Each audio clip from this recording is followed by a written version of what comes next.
پھر آدم نے اپنے پروردگار سے کچھ کلمات سیکھے اور معافی مانگی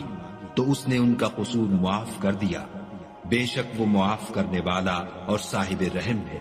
ہم نے فرمایا کہ تم سب یہاں سے اتر جاؤ، جب تمہارے پاس میری طرف سے ہدایت پہنچے تو اس کی پیروی کرنا کہ جنہوں نے میری ہدایت کی پیروی کی ان کو نہ کچھ خوف ہوگا اور نہ وہ غمناک ہوں گے، اور جنہوں نے اس کو قبول نہ کیا اور ہماری آیتوں کو جھٹلایا وہ دوزخ میں جانے والے ہیں اور وہ ہمیشہ اس میں رہیں گے۔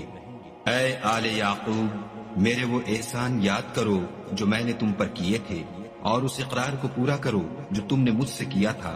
میں اس اقرار کو پورا کروں گا جو میں نے تم سے کیا تھا، اور مجھے سے ڈرتے رہو۔